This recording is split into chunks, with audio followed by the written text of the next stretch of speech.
And we are rolling on June 5th, 2018. We're sort of a sunny, gloomy day in Los Angeles here at UCLA, where we are enjoying a beautifully landscaped campus. Such a gorgeous place. Danny, of course, agrees.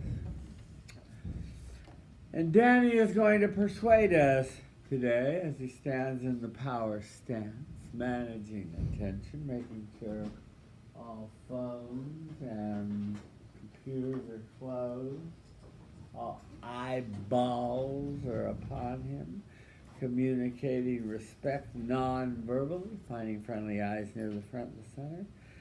Say your name, feel the love, start your speech. Hi, I'm Danny. Hi, Danny. This past weekend, I went to the Strawberry Festival in Orange County, and as per usual, there were a lot of game booths. And in particular, there was this one game booth that gave out goldfish as a prize. So, being the fish expert that I am, goldfish can actually grow probably up to a maximum of 10 inches, and they can live up to decades, right?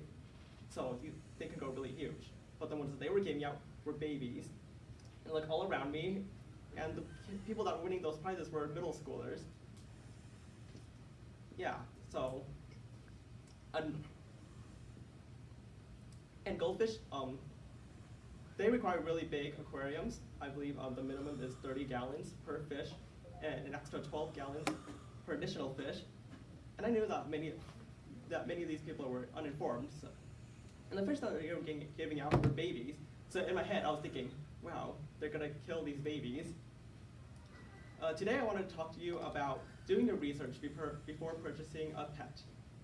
I will talk about 2 reasons why, as well as 3 benefits. A person once said about his dog, he may be with you for part of his life, but to him, you are his whole life. And with that belief, I believe that it is important that you should know what you're getting into before buying a pet.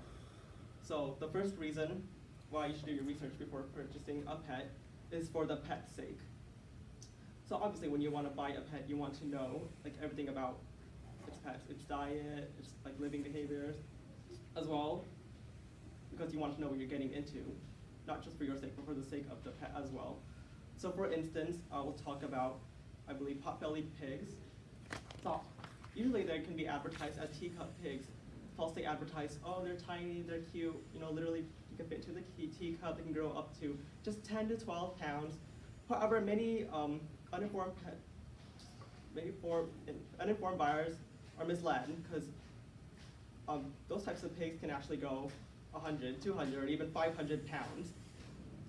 So you can imagine just the typical family buying a little teacup pig, and then just having it grow, and then the family doesn't, they realize what they're getting themselves into, and they are unfit to take care of the pet as a result. So what happens usually is they can be, given away, abandoned, or even euthanized because nobody wants the pig anymore. That's obviously very sad for the pet. The second reason I want to talk to you about why you should do your research before purchasing a pet is for your sake.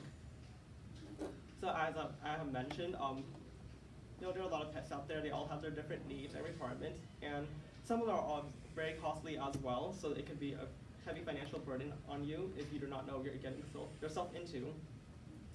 So for instance, dogs. So dogs, they have a lot of requirements, with housing, with food, obviously pet appointments as well. Getting neutered / spayed, it can be very, very costly. If you don't know what you're getting yourself into and you can't afford it. And it's really unfortunate because you're not taking care of the dog properly. And it makes me feel sad because, if you're financially insecure or you don't have enough money to take care of the dog suffers as well, and you also suffer. So for both your sake and for the pet's sake, you should do your research. And now I will discuss 3 ways or 3 measures you can take. So the first one is to So know the needs of your pet. And a benefit of that is, obviously, the pet will be well taken care of. And then the second reason is know what you're getting yourself into. Know that make sure you have enough money, make sure you have enough accommodation for the pet. And then third is just to spread your knowledge. You know, education is great, and the more people know, the better informed they will be, and better fit they will be to take care of their pet. So in summary, I've told you 2 reasons why you should do your research before purchasing a pet, and 3 measures that you should take, and which comes with benefits. There's no doubt in this room, and I believe that you should do your research before purchasing a pet. And the more education there is in this world, comes more knowledge, obviously. And if more people, and if going back to my case with the fish, if more people know what they're getting into with the fish, you know, maybe those organizations will stop purchasing the goldfish, and I won't have to think of dead babies whenever I see those booths. Thank you. Thank you. Okay, where do we want to start? Where did we start last time? Over here? Are we there? No? You're lucky. Okay, let's start over here. Hi, my name is Chang. Hi, Chang. So I really like the way you use like concrete details, especially in the opening. When you talk about the goldfishes, and I really like how you built on your previous speeches on how you're a fish expert. So that's funny because I think you knew that we know that you're a fish expert, so you played to that knowledge. It was really funny. And then I like the way you describe pigs, teacup pigs. It just sounds really funny too. Yeah. So the way you use concrete details is great. Improvement. My name is Sophia. Hi, Sophia. Just practice. Like, it seemed like you didn't really know your speech. Like, you had to think a lot about it, so just practice.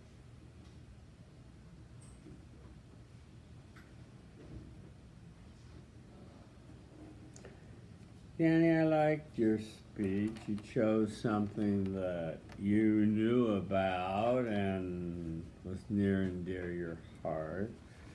You told us about your class in ichthyology, and you managed to get a laugh out of that by parlaying it with the goldfish as your introduction, and you tied back to that nicely and got another laugh, so that worked. You wanted to persuade us to research before purchasing a pet, and I think this is sound advice, especially people that buy pets on a whim. They don't realize the kinds of responsibilities they're getting into financially and morally and every other kind of way. Thank you so much. And so, you know, it's can be very troublesome. Your significant statement was good. You didn't include your audience till the second line, but you finally did, so you involved them, and saying you should know as much as you can before you take on the responsibility of a pet. So that was sound. Your main body was the animal's sake and your sake was your basic pattern of organization, which was fine. On your example of the pot-bellied pig, and you use the Chicago style of footnoting, which I'm very happy about. You forgot your bibliography at the end, but you know, 1 out of 2 ain't bad. Okay, so that's good. And I found the story amusing that they bought a little tiny cute pig and they ended up with a 500-pound something. I don't know. Yeah. big thing, yeah. And, you can make jokes about they had a lot of bacon, but mostly these people just abandon them and give them away or throw them away, and it's sad.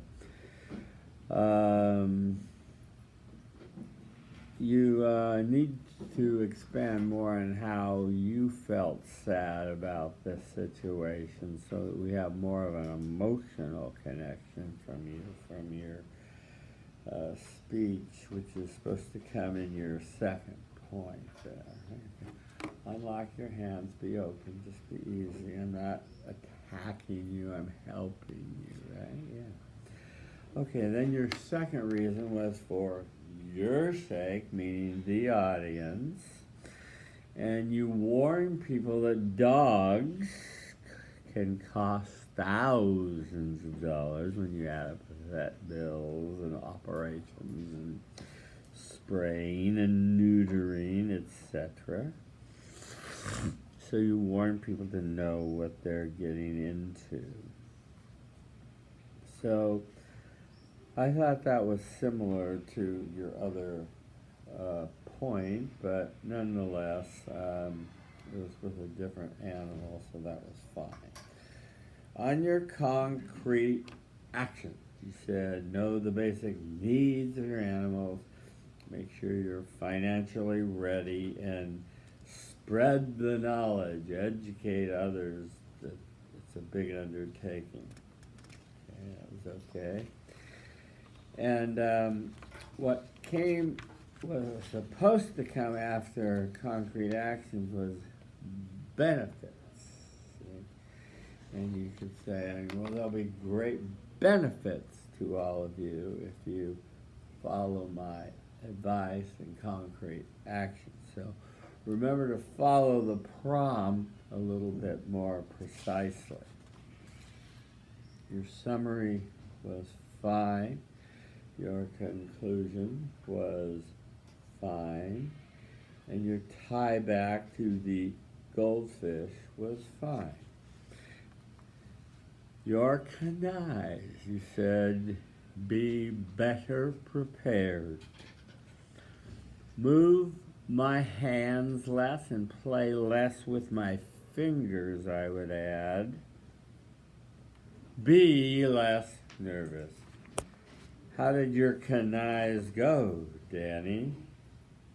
I don't think I was as nervous, but I could have been definitely more prepared, as well as the fingers. I think I noticed I used a lot of finger motion. Right. Yeah. And I think that the preparation can come with more practice with a live person, and practice with having someone else hold the script and help you when you go awry. This was a pretty simple speech. What did you design into this that was unexpected that you wanted to grab the audience's attention with? I think the part that was unexpected was when I described big goldfish as like dead babies. Okay. I guess that was unexpected. You were pretty credible.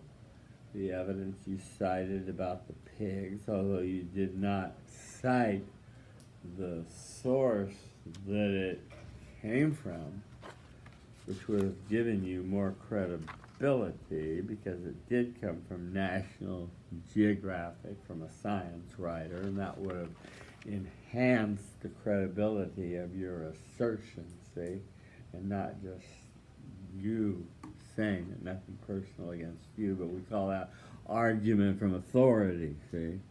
Yeah. On concrete versus abstract, I felt this was pretty concrete. What about the emotional connection that you made with your audience? What kind of job did you do making an emotional connection with your audience, Daddy? I feel like there was some emotional connection when I tried to have the quote, because I'm sure that most of us here have had pets. However, I think I could have gone beyond. I could have made it more emotional. I just thought of another story that I could have added in. about my grandma used to, like, she used to own a pig, but she had to sell it because she couldn't, like, afford it anymore, and she ended up selling it to a butcher. That's, like, obviously very depressing. To a butcher? Yeah. Oh, wow. Yeah. So he became bacon, huh? Yeah. Boy, that's sad, yeah. Okay, well, yeah, that would have been a good story, and more stories, and that brings me to my next point. The more stories that you could tell, the better, and I would have liked more stories like the one you just mentioned that you could have told. You see, you're touching and grabbing your thumb and pressing it in reassurance, so be sensitive. Watch yourself tonight on YouTube. You'll see that you're doing this a lot while you're speaking. You're holding your hand and pressing it to reassure yourself. Let your hands be natural by your side, and you'll be more effective. Thank you very much, Danny. Okay.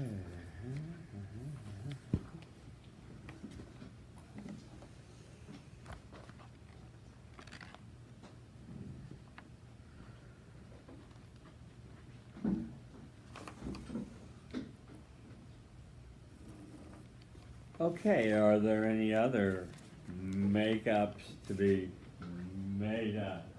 Okay, there's another makeup to be made up. Okay. The time was 5:11 on the last one. 5:11, thank you. At least it wasn't 9:11.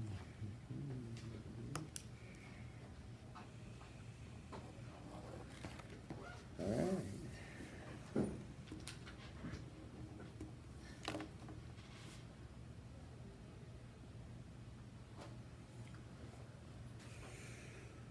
Can you bring your sleeves up to your elbows?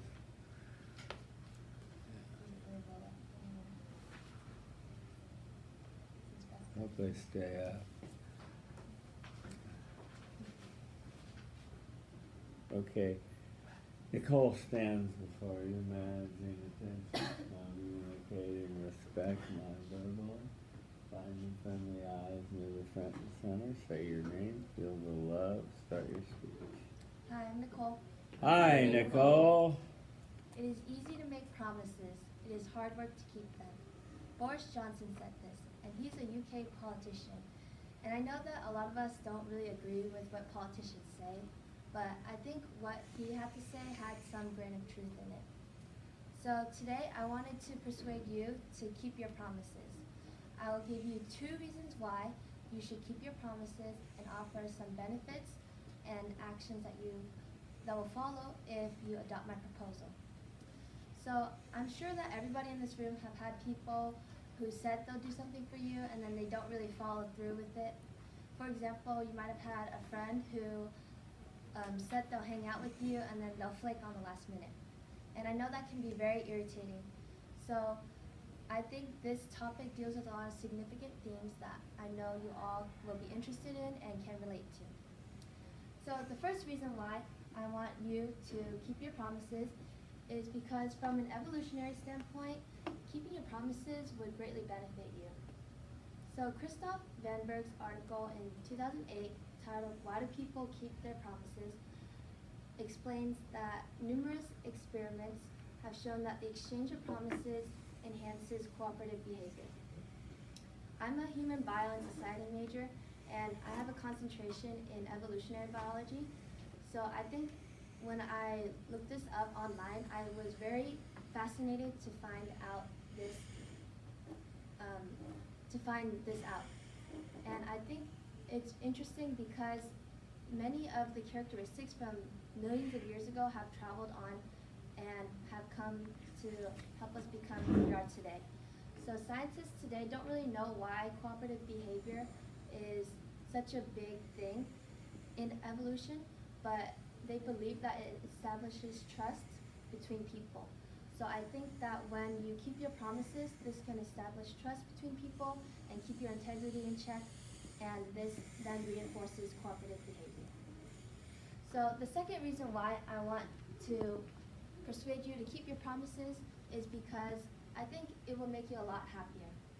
And my source this time comes from just simply observing my friends. I've had many friends in the past who have said that their friends haven't really done what they said, and when that happens, I've noticed that they've become really sad when they don't really follow through. And on the other hand, when I try to make promises to my friends and I keep up with it, I find that they're a lot happier. And so I think that this shows that keeping your promises can make your friends happier and yourself happier at the same time, because I guess you've done a good deed, so to say.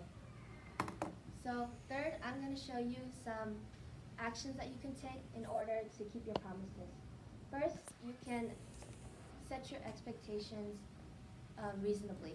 So if you're going to an event and you're kind of unsure if you're going to go, at least tell the person you're going to be a maybe instead of a definite yes. And then when you do follow through with that definite yes, you'll feel a lot better. Second, you can always keep your schedule in mind. If you're like me, I am not very good at remembering things, so I often write it down or put a reminder on my phone, and that helps me a lot in order to tell myself, hey, I have this thing coming up and I should go to it. And third, if you absolutely have to flake or something, then at least let the other person know beforehand that you're not going to make it. Then they can plan ahead of time and change their plans so they can schedule everything around you. So some benefits that will come if you adopt my proposal is, first of all, you'd be a lot happier. I've said this before, but I think that both you and the other person will be a lot happier if this happens. Second, this will establish a lot of trust between you and the other person, which will boost your relationship. And third, if you ever need anything from the other person, I think they would be a lot more willing to give it to you because you have already established that trust to begin with. So in summary, I have shown you 2 reasons why you should keep your promises and some actions and benefits that will follow if you adopt my proposal. There should be no doubt in this room that I want you to keep your promises. And tying back, I don't think I'm trying to say that you should do something for somebody because they'll necessarily owe you back or it's a favor kind of thing. But rather, I think that when you keep your promises, this establishes trust, keeps your integrity in check, and also your relationships will be a lot better. So going back to what Boris Johnson said, I think that talk is cheap and the hard work really lies in following through and keeping your promises. Thank you. Thank you. Where are we at? Hi, I'm Connie. Hi, Connie. So I really liked your speech. I really liked the way you introduced your main reasons. I thought they were really credible, and I could believe you and what you were saying. I really like your tie back of how promises should be I owe you a favor now, but instead something to build trust, and how you touched on the evolutionary aspect of it. I thought it was really interesting. That's good. It was, elevated, the evolutionary part elevated it to a higher level, it wasn't just talk. Yes, please. Yes. I'm Kenneth. Improvement. Hi, Kenneth. Improvement. I think it's very relatable because we've all either flaked or we've been disappointed in person. I think it would be good to just project your voice a little bit louder to sound more confident, but the quality and content is good. Okay.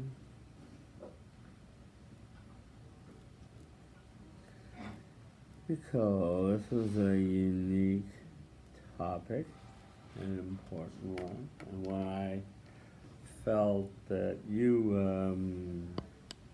have some concerns about, and so that came through, that this was a topic important to you. And when you give a topic that's important to you, that makes it a little more persuasive to the audience because they sense this is something that you care about. So it's good to choose a topic that you have some passion for. Boris Johnson, thank you for identifying him as a UK politician. Although you kind of had to apologize for that. But yeah, that was fine. Your thesis was fine.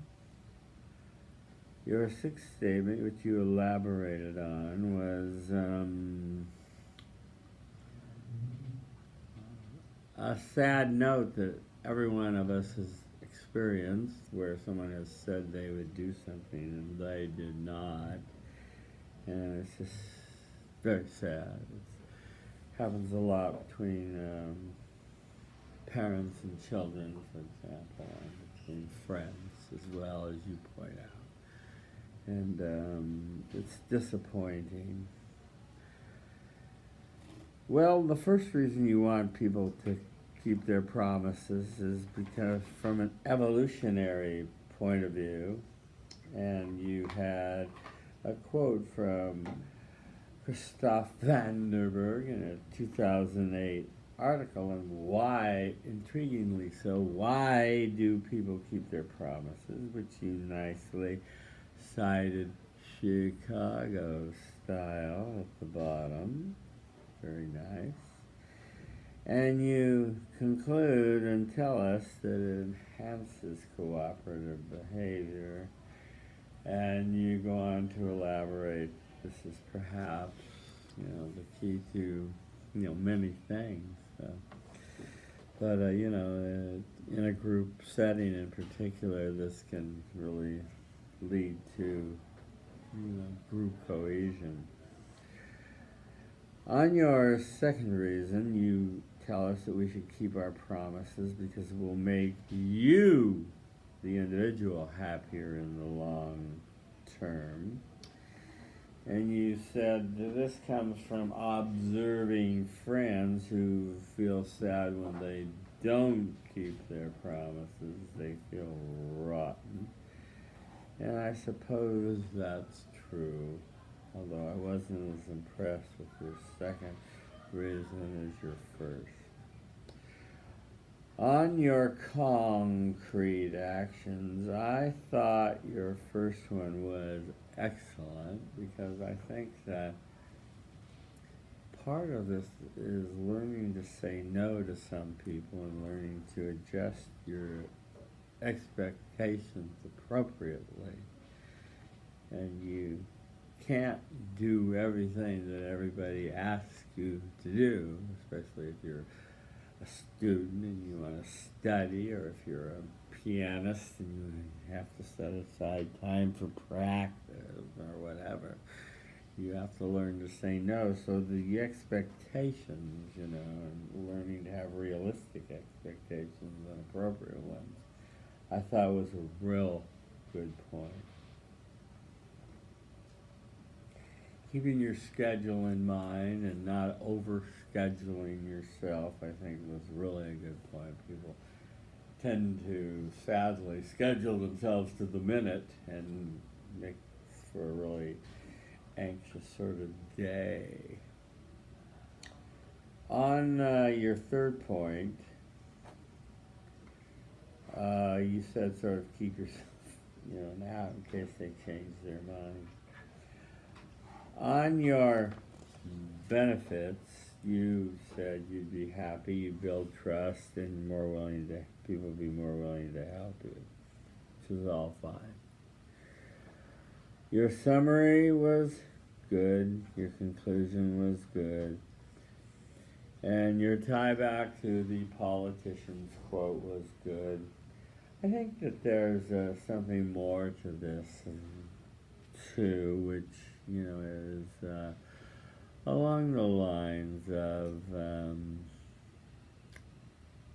in previous days, there used to be a day in this country when people said something and meant it. They really held their word and did it. And that we've come a bit of a ways from that sort of thing, where someone says something, you can count on it. Nowadays, it's different. So if this brings a revitalization of that, people taking seriously what they promised, that would be good.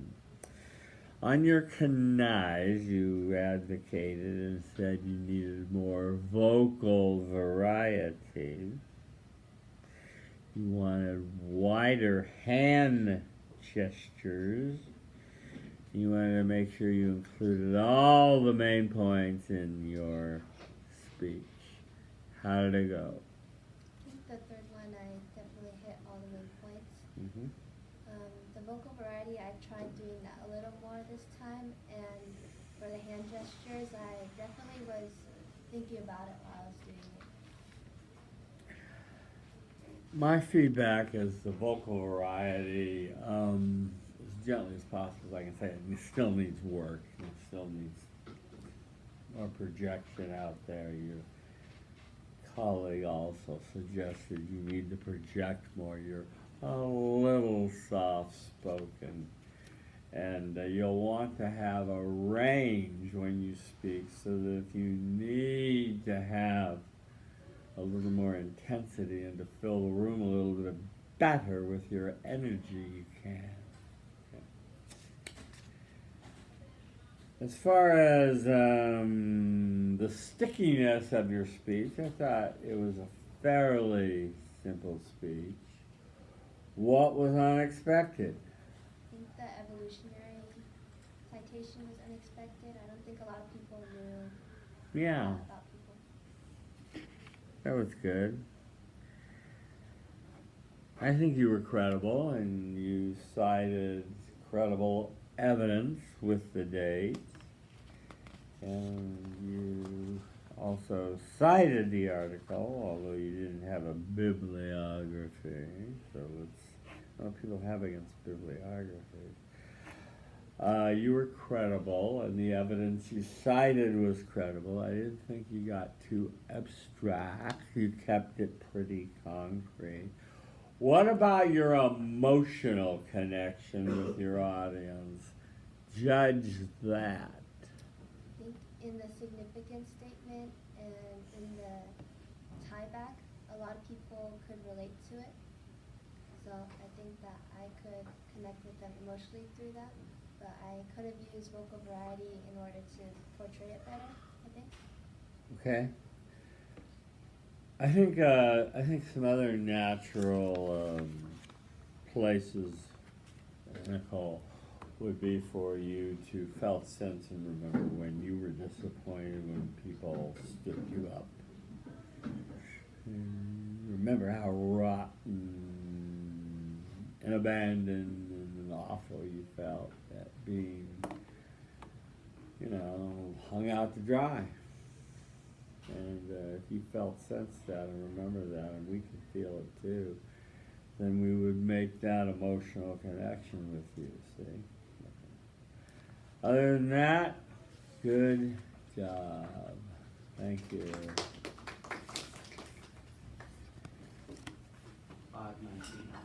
519.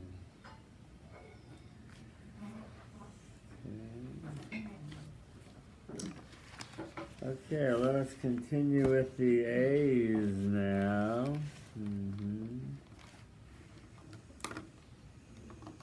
No A's? Okay.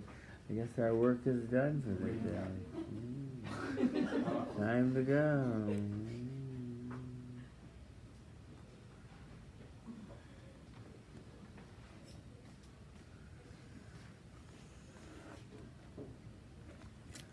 Hello.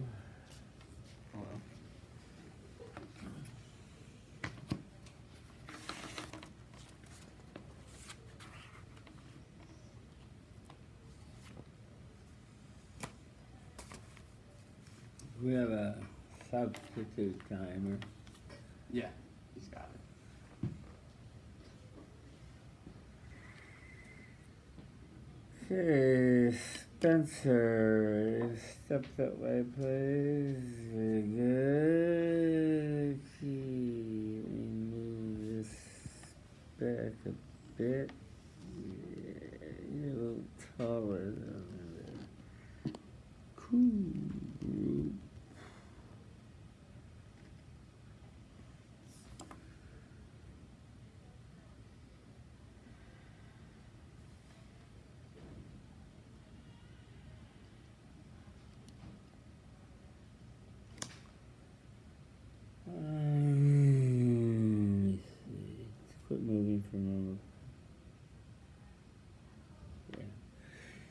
Spencer stands before us, managing attention, communicating, respecting, non-verbally, making sure all eyeballs are upon you. Finding friendly eyes near the front and the center. Say your name, feel the love, start your speech. Hi, I'm Spencer. Hi, Spencer. Spencer, why don't you have a girlfriend? Spencer, do you want us to find you a girlfriend? Spencer, have you heard about so-and-so? For the last 20 years, my two aunts have worked in the Gap. They're the oldest employees there. And every time I go to the mall, I go into the Gap and I get that abuse. Just picture that, going into a full store and watching two women in their 80s come over to you and just victimize you in front of everyone. And it is my favorite experience every time.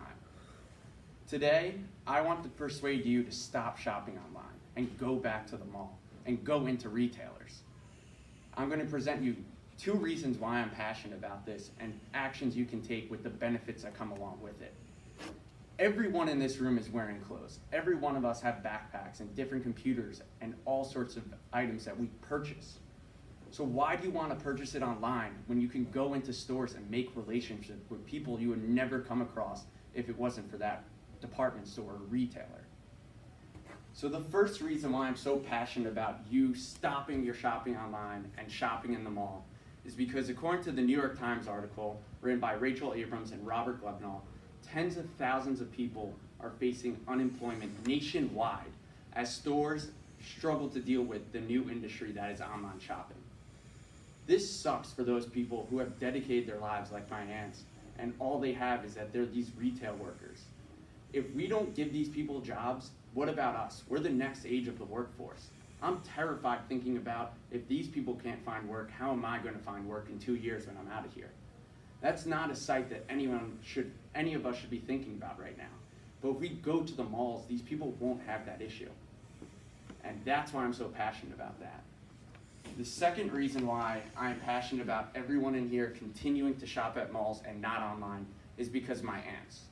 You heard my impression of them to start this speech. What are they going to do if they don't have that job at the mall? They've been working at the Gap, the two of them, for the last 25 years. They're the 2 oldest employees in all of the Gap. They're the most famous employees in the entire retail department in the Gap nationwide, to the point where the CEO and founder have flown out and met them privately and said, "You're the spirit of our store."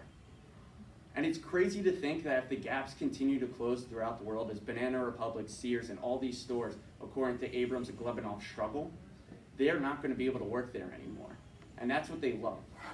And I'm terrified for that day because I don't know how many more criticisms I can take over the phone. Like, just imagine if they don't have the job at the Gap, all they're going to do is call me and tell me what I'm doing wrong. I don't want to deal with that. So now I'm going to present you some actions and benefits you're going to get from going back to the mall and not shopping online. The first action you can take is pretty simple. End all your online shopping habits and go back to the retailers and direct to the stores. And the benefit that comes through that is that you meet awesome people. Every time I go to the mall, I meet someone new that I would never have met if I just stayed at home and shopped on my computer or phone. They throw in benefits too. These aren't people who are looking to just make a commission and run. I've gone into a store and they've thrown in free items just because we made a personal connection, something we really emphasize in this class. The second action I want you to take is that if you are going to shop online, pick the pick up in store option. You still get to meet people and you still have the opportunity to go into these stores and find an item you would never be able to find online. For all you know, the favorite item in this world is on the back shelf of a little store that's never found online and never been posted before. But how are you supposed to find it if you're stuck on your computer and never go to the store? The third action I want you to take is just go to the mall for fun. It's a great place to hang out and meet new people and go with friends. Rather than chat online and stay behind a computer all day, why not go to the mall and have the opportunity to do something with your life and get exercise and walk around and do things that don't come across on the internet? And the last benefit that you get from doing all these actions is that you support your neighbors and the retailers and the local businesses. It's not for us, our neighbors are our friends, are the people we care about. Is it really fair for us to go over their head and yeah, maybe you think you're saving a few dollars, but is it really worth it because then you have to track your package and deal with the stress and all that stuff. Why not go and support your friend, your local retailer, your local neighbor, and go to their stores? In summary, I have told you 2 reasons why I'm passionate about you shopping at the mall and not shopping online. I have given you actions and benefits that come along with doing those actions and being able to go back to the mall. There should be no doubt in this room that you should stop all your online shopping habits and instead go back to the mall. Going back to how I started this speech, please, if you really do care about me, and maybe you don't care about the retailers, go and support people like my aunts. They give everything they do to the mall and to the Gap because that's what they care about and that's what they're passionate about. You're never going to find that online. Thank you. Thank you very much, Spencer. Hi, I'm Joanna. Hi, Joanna. I thought your speech in itself was unexpected, and I really liked the elements and the fact that it was very humorous, but you were able to make an emotional connection with your aunts. That was really clever and really stuck with me. Improvement. Nicole. Hi, Nicole. I think when you were walking, you were kind of facing the front, but not to us. You just keep that in mind. Yeah, we talked about that before, about glancing over there and glancing over there when you're over there, yeah. Spencer, well, you were more relaxed, and I liked that. So you weren't so uptight and wound up today. So you were a much more pleasant speaker to listen to. I liked your introduction, Spencer. Why don't you have a girlfriend? That was good. And I thought it would have been even better if you had done their voices in the tie back with that would have come the full circle. But, you know, alas, I was not to hear those voices again. Your thesis was fine. Your SIG statement was, well, it needed to be a little more addressed toward the audience. And part of the problem that people are abandoning brick and mortar, as you pointed out in other sections of your speech, is that, can you tell this guy to shut up out there? Is that, you know, people just want to save money. It's just a pure economic, hey, pipe down. It's just an economic thing, you know, and so this is your persuasive challenge. To get people to go against their economic interests. Wow, that's tough. See, you appeal to their altruism. These are your neighbors.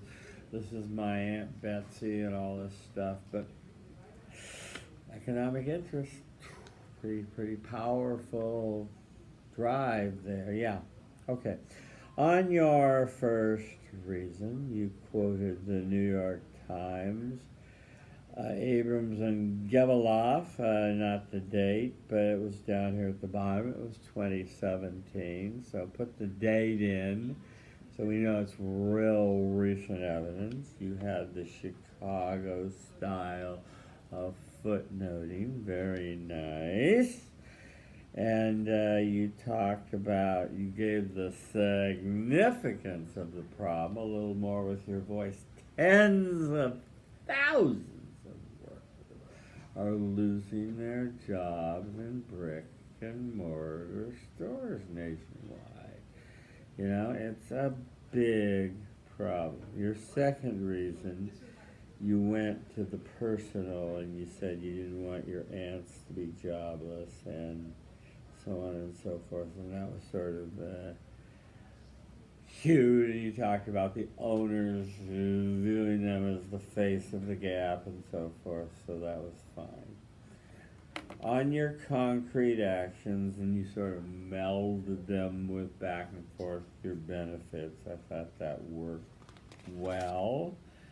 Your summary, conclusion, and tieback were okay. I would have liked to hear the voice about you not having a girlfriend. I really I thought it was cracked me up to hear them. I could just hear these people squawking that out in front of all your friends and stuff. So yeah, that was good. York and I, smile more. Show emotion, have better arm movement. How'd it go? I think I definitely did the emotion and smiling much better, just because it was a much lighter-hearted topic. Uh-huh. And arm movement, I'll see tonight. Okay.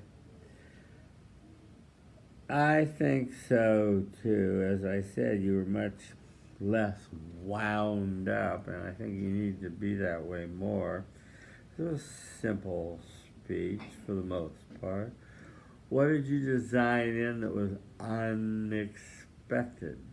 I think the whole content of the speech was unexpected, because I don't think a single person in here remotely thought I was going to talk about shopping today. Okay, maybe so.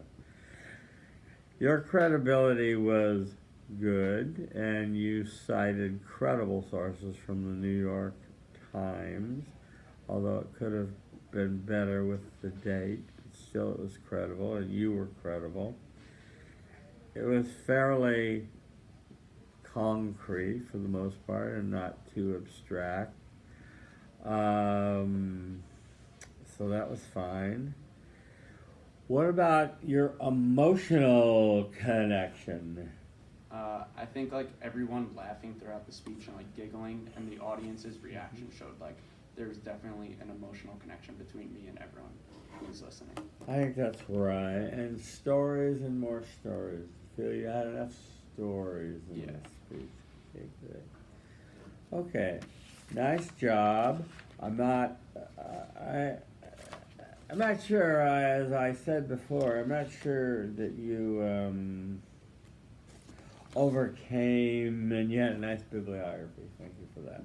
I'm not sure you overcame the economic imperative, but hopefully you made people feel a little guilty about shopping online so much, so hopefully you made a dent in that. Thank you, Spencer. What was the time? 5:30. 5:30, thank you. Okay, we're going to take a 2-minute break and then you can go up there.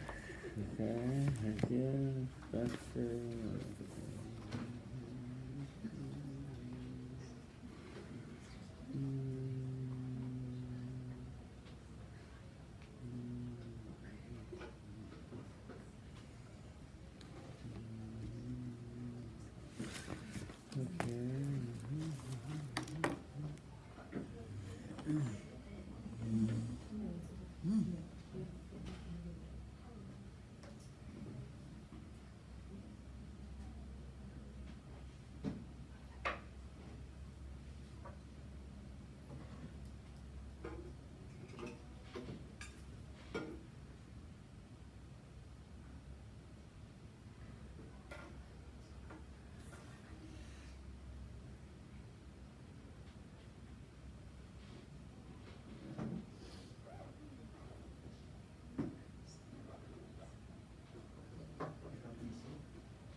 You know what? I've been doing it lately. I'm after two.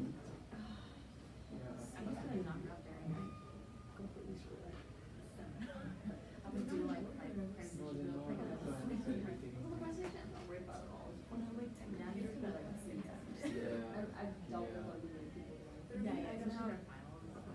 whole top of like different chapters, and then just like look for keywords. It's true. I'm not worried about You know that. what we can do? Like do a page each. Like just need to answer 50 questions. Yeah. We can check it Yeah. tomorrow night. Yeah, it is true. We could do that. Yeah. I'll do. Oh, So I'll start in the first page. No, just online. Like I know, I was like,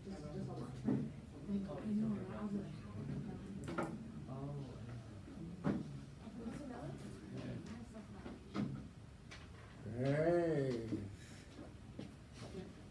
Thank you.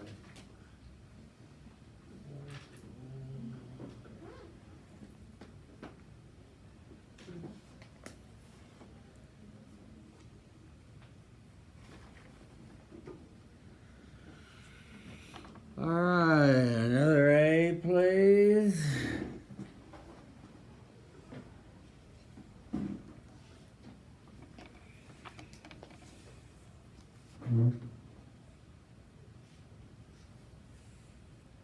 Roll that evil sweatshirt up.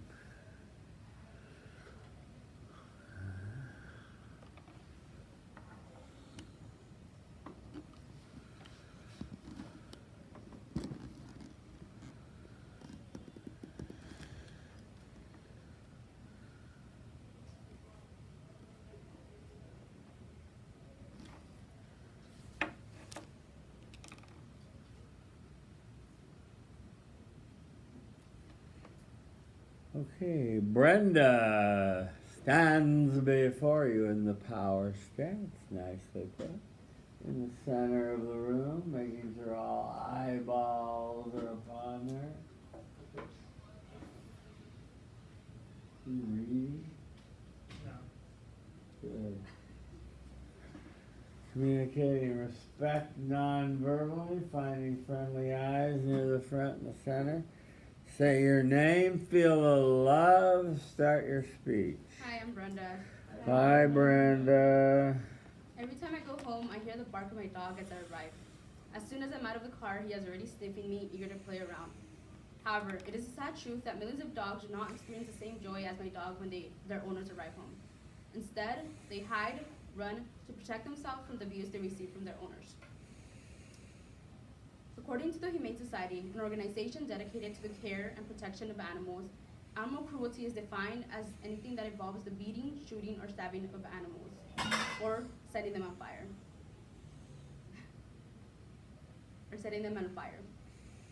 Just hearing the definition is disheartening enough. In addition, cruelty is another form of animal abuse. Cruelty, as defined by the Humane Society, is not giving an animal necessary food, water, shelter, or vet care. Animal abuse and neglect can manifest itself in so many ways, yet ironically, the end to these troubles also lies in human hands. Today, I want you to persuade you to take a stand against animal cruelty. I'll give you 2 reasons and offer some actions and benefits that will follow if you adopt my proposal.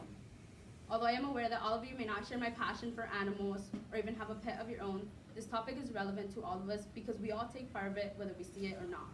We need to become aware that animal cruelty can be happening in our community, or even worse, in the house next to ours. And something as simply as standing by should be considered taking part in the act. Now, the first reason that I want you to take action against animal cruelty is because it's immoral. Simple as that. What gives human beings the right to mistreat another living being? What gives human beings the right to mistreat other living beings? My support for this is that according Hey, close it up.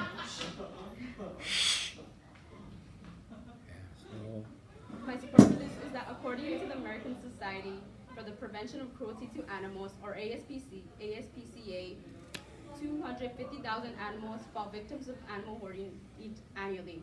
Also, there are about 10,000 puppy mills in the U.S. Now, to unpack this slowly, animal hoarding refers to the fact when an individual houses more animals than he or she can take care of, often leading to neglect. Although owning more than one pet is not necessarily bad, It is best for the pet to seek a better home when they are no longer receiving the same amount of care and attention. To reveal the horror of animal hoarding, the Humane Society uses the story of Possum. Possum was only one of the 700 cats found in a home, living in a home and in cages around a property that had aroused suspicion. At the site, rescuers found cats surrounded by a stench of ammonia, kept away from receiving fresh air, and also finding deceased animals in the fridge. When rescuers first saw Possum, she was kept rubbing her eyes, trying to find relief as they were almost completely shut, muck all around them. Fortunately, Possum and the 700 cats were found. However, not all animals are fortunate, as them often experiencing slow, painful deaths. As for puppy mills, these are locations where dogs are kept in unsanitary, tiny cages to produce puppies for profits. These dogs are often neglected veterinary care and restricted to the freedom of playing around. Usually the puppies are the lucky ones, since they tend to leave these places within 8 months. However, the parents are kept back to reproduce until they can no more, which at that point they are discarded. Although these are only 2 types of animal cruelty, they often reflect how far human harm goes to animals. Now, moving on to my second reason. The second reason that I want you to take a stand against animal cruelty is because it is often associated with other forms of animal abuse. My support for this is that according to the Humane Society articles, Animal Cruelty and Human Violence, between 71% and 83% of women who enter domestic violence homes, shelters, report that their partner also abused or killed their pet. In addition, this article states that pet abuse is one of 4 predictors of domestic partner violence, which is often associated with mental health.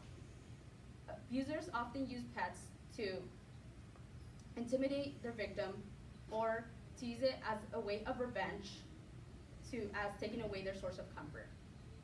Common features of abusers is that they often have poor hygiene themselves, and they also tend to distance themselves from others. Although these things seem a bit depressing, I want to present to you some 3 actions that you can take to help these animals of abuse.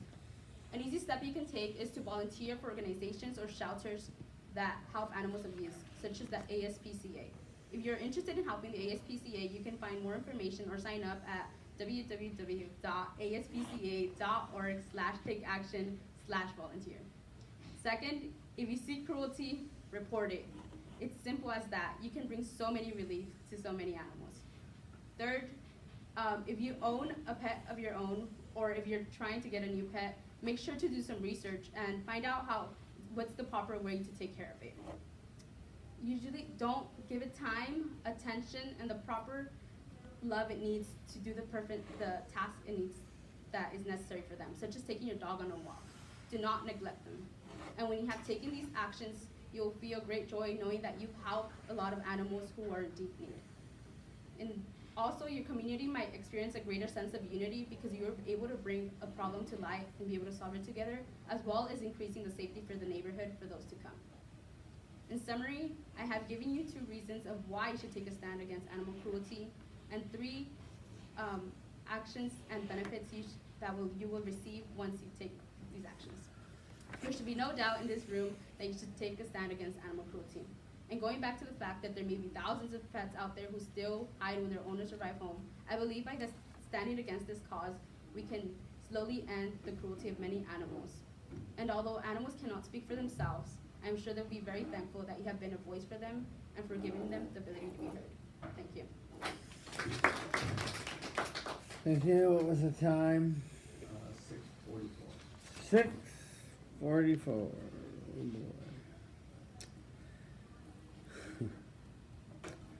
Okay, where are we? The reader. I thought that, the topic was pretty emotional in of itself, and so you were really able to tap into that and make a speech that was like it's hard not to feel anything for the animals, especially with the stories and examples that you used. Okay, good. Thank you. Go here, improvement. Hi, I'm Mira. Hi, Mira. I think when you say your statistics, maybe slow down because there are lots to take in.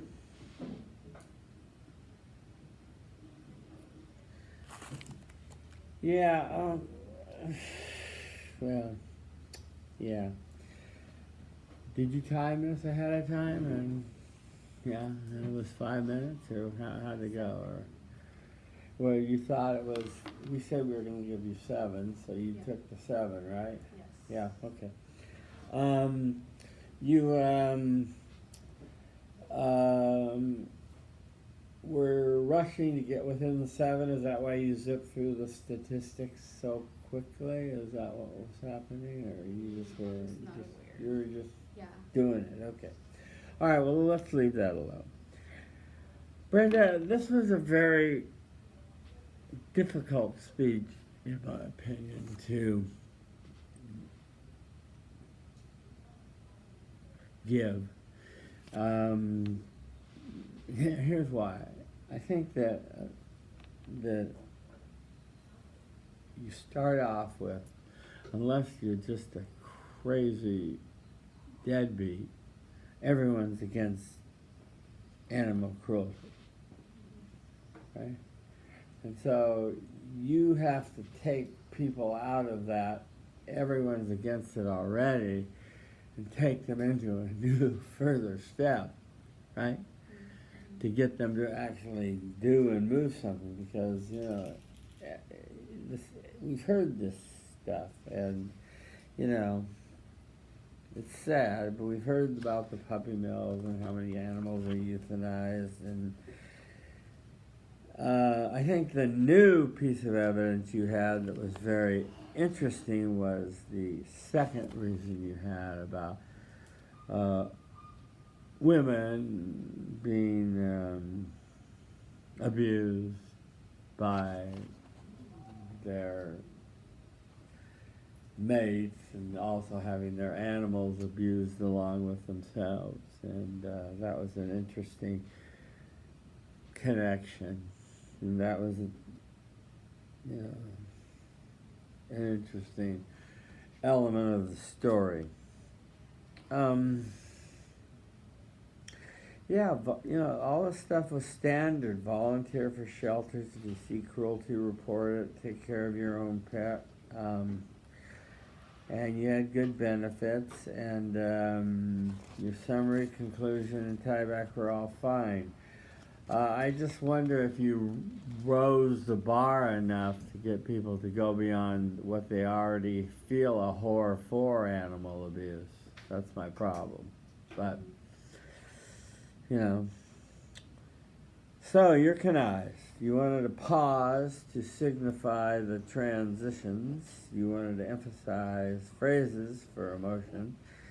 And you wanted to keep a consistent speed. How'd it go? Well, I think I can improve in all the areas because, like, I did get feedback that, like, maybe I should slow down in stats. So Yeah. maybe improve on that. Yeah. With a Yes. pausing after every stats and maybe saying them slower. Right. And your book has some interesting ideas of presenting stats too, so you might want to consider some of the advice given there. I thought this was a pretty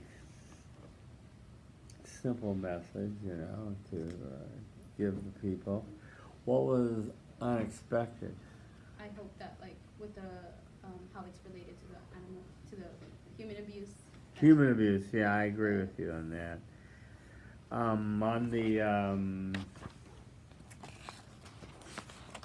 credible evidence, you had good Chicago footnotes and you had a good bibliography, so thank you for that.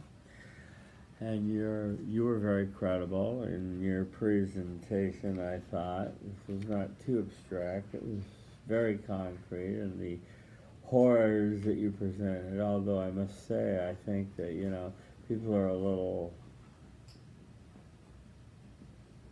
You know what I'm saying? They're a little immune to it by now. They've heard it before, you know. So, what about your emotional connection? How did you plan to make it, and how well did you make it, Brendan? Where did you make it? Yeah. I hope to that the story of Possum, like, it was more relatable instead of just saying cats in general. Yeah. Like dogs in general, it was like more individual, to like an individual story. Okay, good. And you thought you had enough stories in here to satisfy the need for the audience to make this a memorable, sticky speech, right? Yes. Okay, good. Thank you very much, Brenda. Okay, next.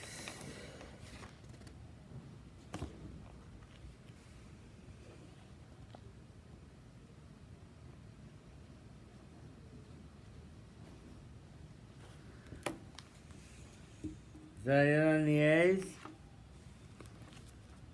Well, I guess our work is done. Return with honor.